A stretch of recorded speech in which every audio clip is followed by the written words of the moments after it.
Alam mo, Carla, very recently lang, nitong May 2, 2013, ay kaka-appoint lang ng bagong chairman ng Land Transportation, Franchising and Regulatory Board or ang LTFRB. Yan si Attorney Winston. Naman kasama natin siya ngayong umaga para pag-usapan ang mga bago niyang plano para sa ahensyang ito. Magandang umaga, sir. Good morning, sir. Magandang umaga po. And congratulations on your appointment po. Yes, Sir, maraming salamat din.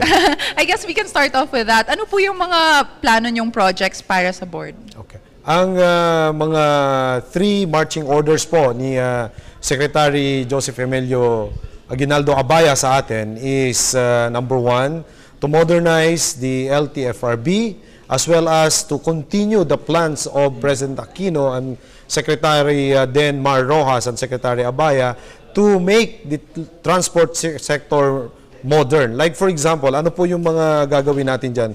Insofar as LTFRB is concerned, we will continue with the computerization so that there will come a time na ang ating mga application ng mga franchises natin, extension, can be done online already and even payment can only online. We will also improve po yung aming mga frontline services. I'm happy to announce that only yesterday, I created already an account sa Twitter para kung ang mga reckless drivers natin, ang mga abusive operators natin, ang ating mga bayan, ang ating mga kababayan ay pwede na nilang isumbong kay Chairman. And I will announce it later kung ano po yung ating Twitter account as well as an email account as well as hotlines ng ating ahensya. Alam mo, Carla and Chairman, nakakatuwa yung initiative na ito ng LTFRB na maging mas accessible online kasi you can see yung MMDA, they can really utilize well yung kanilang Twitter account, even their application. In the future, Attorney, are you also looking at maybe the possibility of having an app, ganyan, or any program para sa ating mga open po tayo doon, and in fact, may mga nag-tweet na nga sa atin na volunteering their services to create the apps for the mobile, for the laptops, para sa maging mas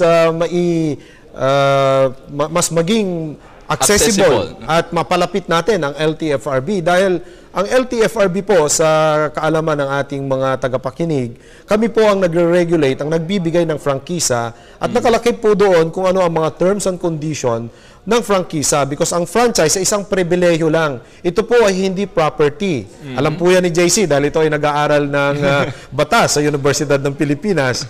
Ang prangkisa ay pribilehiyo. Pwedeng kunin ng gobyerno kung anumang panahon. Pwedeng suspendihin at kansilahin. Kaya kung hindi na sila sumusunod dun sa terms and conditions, suspendihin at kansilahin na natin yan dahil hindi na sila karapat-dapat na tumayo. Okay. Actually, Chairman, yung inyong prangkisa ay meron tayong tinatawag na deadline para sa ating mga prangkisa, 15 years lang. After nito ay hindi na ito pwedeng ibigay sa ating mga operators. Tama ba? JC, may tatama ko lang. Ito ang ating tawag dito, ang legal term natin dito ay Certificate of Public Convenience, CPC, o sa layman's term, prangkisa, franchise. Ito ay mayroon lang buhay na 5 taon. 5 years lang. 5 years lang. Pero bago umabot yung 5 taon, ay pwede ka namang mag-apply ng extension. Doon namin titingnan ngayon ng board ng LTFRB board kung ikaw ay kailangan pang bigyan or extend.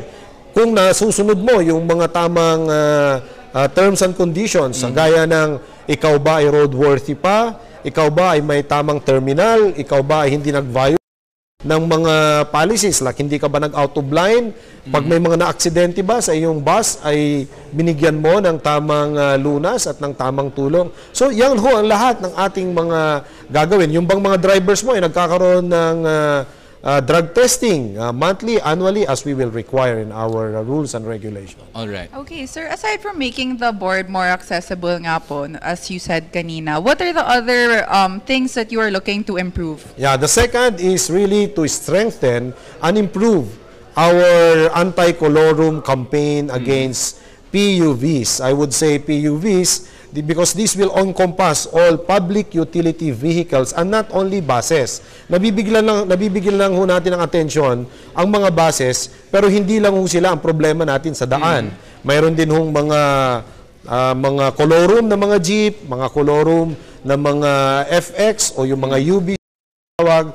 So pag-iigtingin po natin ang ating kampanya sa kanila para mabawasan ang trapiko. Yan ho ang programa ni Secretary Abaya at ni Secretary Marrojas noon at ng ating Pangulong Aquino.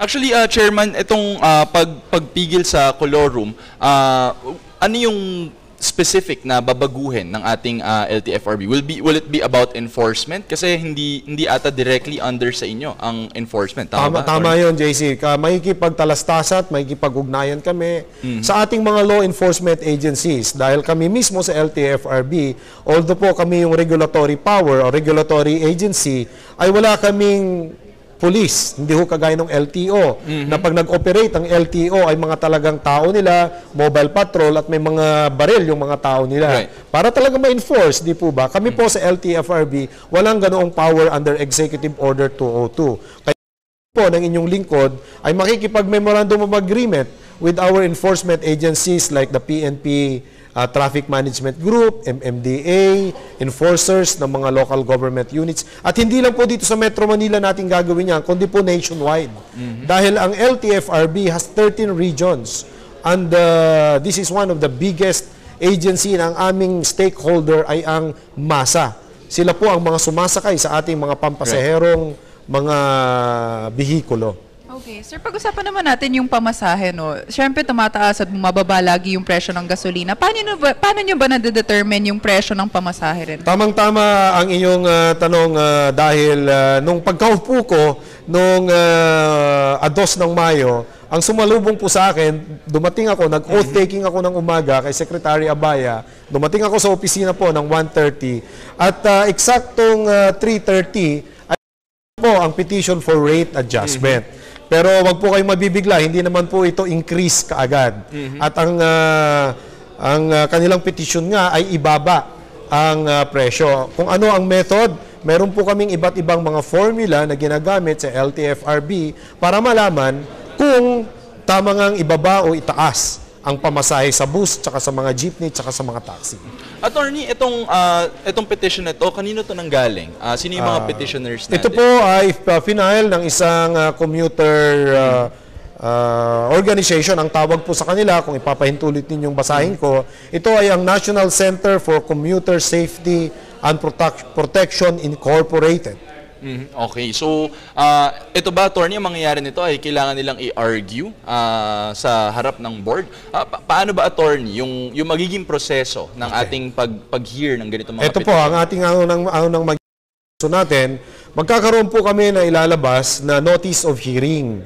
Ito po ay kanilang notice of hearing nito ay kanilang i-publish sa mga newspapers natin para lahat ng mga tao ay malaman. At lalong-lalo na dahil ang apektado dito ay ang ating mga operators ng mga bus at ng mga jeepney dahil ang kanilang hinihiling ay ibaba ang pamasahe ng jeep tsaka ng mga bus. Padadalhan po natin lahat ng mga organisasyon ng mga bus companies nationwide as well as mga jeepney operators. And most especially ang ating Office of the Solicitor General dahil siya magre-represent naman sa general public. Kung gusto ng mga tao na ibaba at mayroon namang dapat na dahilan para ibaba, dahil ang kanilang hinihiling, ibaba natin dahil bumaba na ang presyo ng diesel. Pero aside po ba sa presyo ng gas, ano pa yung nakaka-affect sa presyo ng pamasahe? Ang isang ginagamit po namin, ay ang tinatawag naming rate of return investment. Tinitingnan po namin ang lahat ng mga makaka-apekto tulad ng kanilang mga investment sa kanilang mga bus, sa kanilang mga terminals, magkano yung kanilang cost of expenses, ano yung kanilang ginagastos aside from diesel. So ito yung mga parts, mga sweldo ng mga tao nila, ng mga administration office, ano yung mga fixed expenses nila like for example licenses, franchise fee, taxes and expenses. At may isinet under our law na ang nakalagay po doon, ang dapat ang rate of return lang nila is 12%. 12%. So may computation po yon na kung ang pamasahe na ating itinatakda ay nagbibigay pa rin sa kanila ng 12%, hindi natin itataas. Ngayon, dahil bumaba na nga ang presyo ng mga langis at makukompute natin na ang rate of return nila ay mataas na, ibababa natin yon para hanggang doon 12%. Alright. Isa lang pong kanyon, isang method lang yun at marami pang iba. Talagang complicated pala yun. Medyo JC. maraming kailangan din, kahit isang method lang yun, marami rin kailangan busisiin. Pero Chairman, nasabi nyo kanina, pwedeng magreklamo directly sa inyo. Siguro para na rin sa benefit ng ating mga viewers, ano ba yung mga pwede nilang ireklamong mga problema? No? At the same time, paano nila ilalatag itong mga reklamong ito? Ang pwede nyo pong reklamo, ang unang-una, alam natin lahat, na may mga talagang pasintabi po sa aking mga mahal na mga drivers, ay mayroon talagang mga abusadong mga drivers, reckless, grossly negligent and reckless drivers. So, diretso po nyong ireklamo ang may mga Twitter account. Ang Twitter po ni Chairman is at @LTFRB_Chairman. So, mayroon po kaming team na sasagot sa inyo, i-acknowledge, at aming ipapatawag o bibigyan ng sulat ang operator. Explain namin kung bakit hindi sila kailangang bigyan ng warning, isuspend o kansilahin ang kanilang prangkisa dahil sa mga kanilang ginagawa ng ganito. Kung ayaw nila kayong isakay sa taxi at wala silang karapatan na humindi, kung basta't gusto nyong sumakay, dapat isakay nila kayo. Pwedeng Tweet nyo lang ireklamo po. ito, Opo. no? Maliban pa ho dyan, meron kaming hotlines, nakalagay hulat yan sa mga body bus, ng body ho, ng mga bus at saka ng mga taxi at ng mga jeepney at mga UB. Ito po ang number na ito at dadagdagan pa ho natin dahil sa isang telecommunication network lang to. Dadagdagan po natin. Ang kasalukuyan po na nadatnan ko ay ito po yung numero 0921-448-7777. At may landline po doon sa wala namang mga cellphone.